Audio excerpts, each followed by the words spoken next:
No dia a dia do seu trabalho, qual é o maior desafio que você percebe quando uma empresa brasileira deseja entrar no mercado europeu?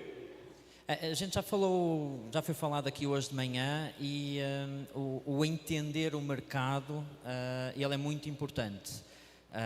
O Marco do Rio Grande do Sul falou do chimarrão, não é?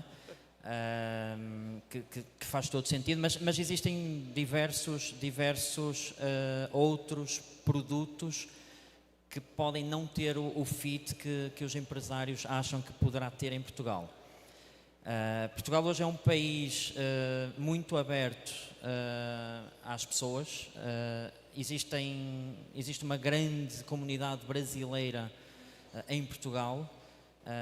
Então, eventualmente, hoje em dia, aqueles produtos que há 5 anos poderiam não ter um fit tão bom, hoje, com o peso da comunidade brasileira, poderá ser que ele até exista. Então, existe uma grande dinâmica também dentro do mercado português e esse conhecimento do próprio negócio cá para tentar entender como é que ele se pode desenvolver em Portugal, nós acreditamos que seja o maior desafio das empresas para essa internacionalização. Você traz uma informação importante, né? Hoje a comunidade brasileira oficial está chegando aos 300 mil. Oficial. Oficial. Não oficial já fala em 500 mil, né? Eu acredito que seja um pouco mais, porque quando nós falamos em oficial, são os brasileiros que têm passaporte brasileiro. Uma das maiores comunidades imigrantes em Portugal é a comunidade italiana. Todos nós sabemos que muitos dos italianos que estão em Portugal são brasileiros com passaporte italiano. Que o diga o nosso Eduardo Migliorelli, né? Por exemplo, por exemplo. E para além disso, também tem muitos brasileiros que têm passaporte português, que são considerados portugueses, mas que têm grande parte da sua vida vivida aqui no Brasil e que depois fizeram esse movimento. Então, estimamos que sejam um pouco acima do 500 mil de habitantes.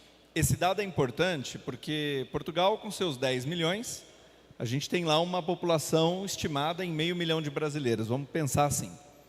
Muitas empresas brasileiras se apoiam nesse número para falar que o tal mercado da saudade, é assim que se define esse mercado em Portugal, já tem uma estrutura ou consumidores para manter o negócio de pé. Isso pode ser uma verdade, como pode ser uma falácia. E aí é que entra a gente entender especificamente se o seu produto é algo que transpassa o mercado da saudade ou ele é apenas para este nicho de brasileiro. E quando o Hugo traz para nós essa visão de Portugal, tem mais um detalhe que eu vou jogar para você aqui, Hugo. Além dos brasileiros, Portugal sofre, ou melhor, se abre a uma abertura para outras nacionalidades. Se a gente fosse falar de tecnologia, a gente sabe que os nômades digitais querem Portugal. Só que ingleses, chineses, indianos, a gente mesmo no Station, a gente recebe startups pelo programa Startup Visa. Acabamos de receber ucranianos e russos. Portugal tem essa característica. Como que você enxerga, de certa forma, essa mudança, esse dinamismo cultural que tem em Portugal, para aquele empreendedor que deseja entrar, né? Eu quero levar o meu produto para lá. Isso é uma vantagem? Ou, de certa forma, eu também tenho que olhar que o mercado ainda é português, ele não é essa multicultura como eu estou dizendo aqui? Sim, ninguém sai do Brasil com 200 milhões de habitantes e vai querer investir em Portugal para vender em Portugal. O mercado português ele é muito pequeno, mas ele serve essencialmente para validar o produto junto de uma comunidade. E pode ser essa comunidade brasileira que está mais próxima, ou pode ser depois a comunidade portuguesa que depois já se mistura com outras nacionalidades, validação feita para depois escalar esse produto ou serviço para o resto da Europa ou os Estados Unidos. Existem diversos exemplos de empresas brasileiras que começam em Portugal para vender também nos Estados Unidos, por uma questão de proximidade. Então, a partir desse momento, é um pulo. Depois do produto ou serviço estar validado, torna-se mais fácil depois a empresa poder escalar os seus produtos. E, efetivamente, Portugal tem recebido várias pessoas, muito talento, internacional que tem escolhido Portugal para trabalhar e para empreender. O Nuno falou hoje de manhã que 80% do investimento em startups em Portugal é feito por capital não português. E se nós pensarmos porque é que alguém que não é de Portugal vai investir numa startup que está em Portugal, o que é que o país tem de diferenciador? E o diferenciador que Portugal tem é o talento. E essa capacidade de atrair mais talento em cima do talento já existente.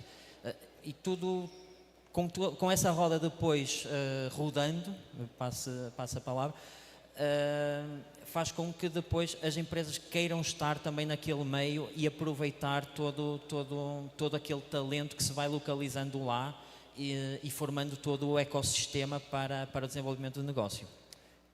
Esse é um ponto fundamental. Portugal tem um ecossistema que em muitos segmentos que você empreende no Brasil vão servir de apoio, e tem uma característica sobre Portugal. Portugal se organiza enquanto país nos chamados clusters. Então você tem cada região com uma determinada vocação para aquele negócio, aonde você tem infraestrutura humana, técnica e de financiamento.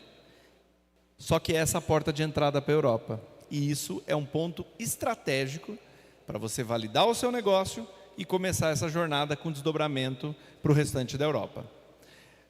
Quando você traz para nós, Hugo, essa visão de Portugal como esse ambiente de validação, você me traz um dado, você me provoca para lembrar de um dado que eu estava estudando na semana passada e me deparei. Em Lisboa, no ano de 2022, 62% das empresas abertas foram abertas por brasileiros. Vocês ouviram o que eu disse? Em Lisboa, em 2022, mais da metade das empresas abertas foram abertas por brasileiros. Nós estamos empreendendo muito em Portugal. Que bom. Que bom, é bom, né? É bom, muito bom. Como que você visualiza essa visão de Portugal enquanto a entrada para empresários brasileiros? A gente já sabe que há uma grande malta de brasileiros que foi para lá procurando emprego. E isso tem as suas preocupações. Afinal, não tem emprego para todo mundo, é um país pequeno. Não sei se eu concordo com isso. Boa! Não sei se eu concordo com isso. Apesar de não haver emprego para todo mundo, ou hipoteticamente não haver emprego para todo mundo, os brasileiros são muito bem-vindos porque eles também conseguem criar mais empregos. Então, eles criando mais empregos, eles vão chamar mais pessoas ainda. E essa dinâmica ela é muito presente, não só nos empreendedores, mas também nos estudantes. Os estudantes brasileiros hoje em Portugal, o ano letivo na Europa ele vai de setembro a junho, nós estamos em período de férias, mas no último ano letivo 18 mil jovens fizeram de alguma forma os seus estudos superiores em Portugal. 18 mil alunos. 18 mil alunos pode não parecer muito para uma realidade brasileira, mas para uma realidade portuguesa tem um impacto. E muitos desses estudantes que começam os seus estudos, depois já ficam em Portugal, empreendendo, criando novos postos de trabalho e dinamizando ainda mais a sociedade portuguesa.